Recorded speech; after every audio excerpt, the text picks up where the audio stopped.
Good morning, sixth class. Today we will continue our chapter Garbage in Out. Chapter 16.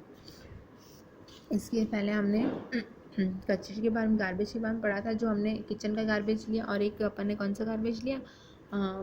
हाँ, yes, हमने polythene plastic and वो वाला garbage लिया। अब next है, you must have observe from this activity that some things in the garbage rot they from manure which is use for the plant the rotting and converging of some material into manure is called composting. देखिए, आपने देखा होगा कुछ है ना जो होता है वो गार्बेज जो होते हैं वो सड़ गए अच्छे से पूरा, तो वो क्या बना देते हैं, मैन्योर बना देते हैं, एक खाद बना देते हैं प्लांट्स के लिए। तो ये रॉटनिंग और कन्वर्जन जो होता है इनका मैन्योर के अंदर, कोई भी चीज़ जो सड़ जाती है वापस उसको मैन्योर के अंदर सड़ जाती है तो उसको क्या बोलते हैं, कंपोस्टिंग कहते हैं। कुछ सिटीज़ और टाउन्स में होती है, म्यूनिसिपैलिटीज़ जो होती है ना वो एक अलग से प्रोवाइड कराती है डस्टबिन, ताकि वो अलग अलग गार्बेज ले सकें। कुछ ज़्यादातर कौन कौन से, ब्लू और अदर जो दूसरा होता है वो ग्रीन होता है। ब्लू जो होता है वो प्लास्टिक मटेरियल्स, मेटल्स, ग्लास, ये सब होते हैं जिसमें अपन यूज़ नहीं कर सकते। Did you notice that these material that is not rot in the garbage heaps. क्या आपने देखा कि जो मटेरियल होते हैं वो गार्बेज हीप्स यानी कि वो सड़ते नहीं है ना। The green bins are for collecting kitchen and the other plant और एनिमल वेस्ट। जो ग्रीन बिन्स जो होते हैं वो किचन में और प्लांट्स एनिमल वेस्ट जो होता है वो कलेक्ट करने में होता है। You may have notice this type of waste not rot completely when buried in the soil. आपने देखा होगा कि ये मिट्टी में अपन इसको मिक्स कर देते तो ये पूरा बरीड सड़ते नहीं है ना।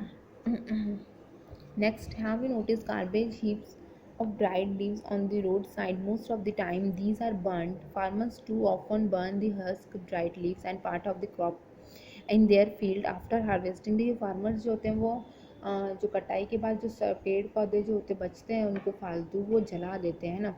Burning of these products, Burning of these products, smoke and gases that are harmful to our health. We should try to stop such practices. ये देखिए, जो ये बर्निंग करते हैं तो इसमें बहुत सारी धुआं निकलता है, बहुत सारी ऐसी गैसेस निकलती है तो जो कि हमारी हेल्थ के लिए हार्मफुल है, तो इसलिए हमको उसको रोकना चाहिए। These waste could be converted into useful compost. ये यूजफुल कंपोस्ट में कन्वर्ट हो सकते हैं। देखिए, धुआं निकल रहा है, अब ये धुआं तो अपन के लिए हार्मफुल है।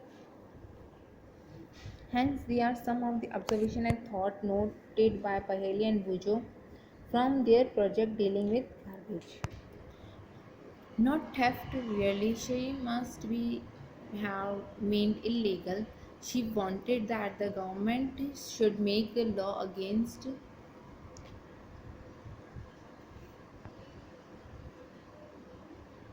देखिए, पहली जो होती है वो नोट करती है notebook, why has the government not made burning of leaves और थेफ्ट। जो बर्निंग ऑफ लीफ जो होती है वो गवर्नमेंट ने थेफ्ट क्यों नहीं माना, उसको बर्निंग क्यों नहीं रोका उनको। तो वो कहते हैं कि थेफ्ट तो नहीं, बट हम गवर्नमेंट जो होती है वो इलीगल माने इसको। She wanted the government should make law against the burning of leaves and other plants waste anywhere in India. अब ये इनको गवर्नमेंट वो चाहती है कि गवर्नमेंट जो होती है वो इसके प्रति एक्शन उठाए कि ये जो लीव्स वगैरह जो बर्न हो रही है इसके प्रति, और जो प्लांट वेस्ट वगैरह जो होता है इनके। वर्मी कंपोस्टिंग का देखें मतलब, what we can be friends of the plants by supplying them with compost. We will also be very good friends to ourselves by making compost.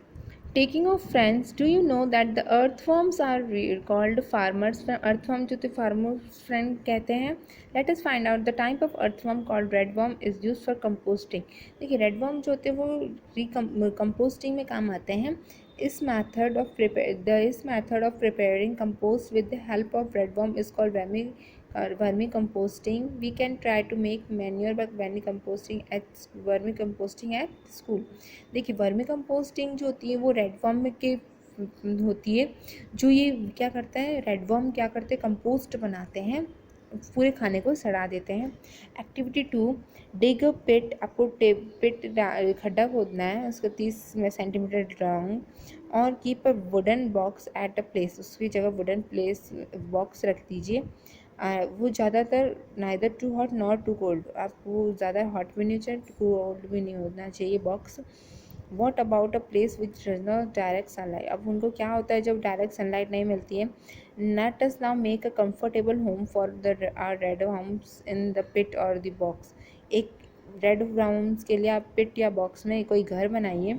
Spread a net और chicken mesh at the wooden of the pit और the box, आप एक net बिछा दीजिए bottom पिट बीच में एकदम box के।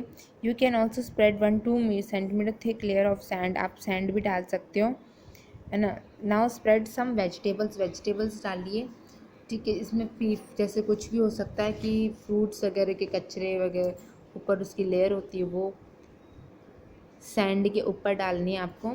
One can only use green leaves, pieces of dry stalls of plant husk और pieces of newspaper or cardboard or to spread over the layer of sand. However, shiny or the plastic coated paper should not be used for this purpose. Dry animal dung could also be used as the spread over the sand or wire mesh. देखिए जो leaves वगैरह जो होती है आप ये ले सकते हो प्लांट का, कोई भी न्यूज़पेपर, कार्डबोर्ड न्यूज़पेपर, पेपर वगैरह इनके पीसेस भी ले सकते हो, आप सैंड के ऊपर डाल सकते हो। तो वो शाइनी और कोटेड जो होते हैं ना न्यूज़पेपर, वो आपको नहीं डालने हैं। ड्राइड एनिमल डंग, जो ड्राइड जिस गाय का गोबर जो होता है सूखा हुआ, वो आप उसके ऊपर डाल सकते हो सैंड के ऊपर। स्प्रिंकल सम वाटर, आपको वाटर स्प्रिंकल करना है। मेक दिस लेयर वेट, आपको लेयर को वेट करना है, यानी कि गीला करना है। Take care not to use of excess water, आपको ये ध्यान रखना है कि ज़्यादातर वाटर नहीं डालना है। और इनको क्या करना है, प्रेस नहीं करना है, इसको लूज़ रखना है लेयर को, ताकि उसमें सफिशिएंट एयर और मॉइस्चर जा सके। Now your pit is ready, आपका पिट जो रेडी है। To welcome the red worms, अब रेड वर्म्स डाल सकते हैं आप इसके अंदर। Buy some red worms and put them in your pit, अब बाय कहीं से रेड वर्म लीजिए और cover them loosely with a gunny bag और an old sheet of cloth और ए लेयर ऑफ ग्रास। अब आप उसके ऊपर कहाँ पे रखिए, किसी गनी बैग में, ओके, या फिर ओल्ड शीट ऑफ क्लॉथ, मतलब पुरानी जो कपड़ा होता है उस पर, या आप ग्रास पे रख सकते हो। Your red worm need food, अब रेड वर्म को नीड फूड चाहिए उसको। यू कैन गिव दैम, उनको क्या वेजिटेबल्स फ्रूट के वेस्ट दे सकते हो। कॉफ़ी एंड टी रिमेन्स, जो कॉफ़ी और टी का जो बचता है वो। And weed from the field और ग्राउंड, जो वीड्स होते हैं वो आप ले दे सकते हो गार्डन के। It may be good idea to bury this food about 2 to 3 centimetre inside the pit, अब आप 2 to 3 centimetre inside the pit आप डाल सकते हो। दैट में contain do not use waste, that में contain salt, pickles, oil, vinegar and meat and milk preparation as food for the red worm के लिए आप सॉल्ट, पिकल और ऐसे ऐसे खाना नहीं डालना, आपको सिर्फ रॉ मटेरियल डालना है। जो मसाला, मिर्च मसाला हो उसमें वो वाला नहीं डालना है, विनेगर है ये नहीं। रेड वर्म के पास कोई टीथ नहीं होते हैं। देखिए once in a few days if you pit this thing inside the pit, disease causing small organism start growing in the pit, उसमें फिर क्या होगा, स्मॉल ऑर्गेनिज्म आपको डिजीज़ होने लगेगी, वो हो जाएंगे।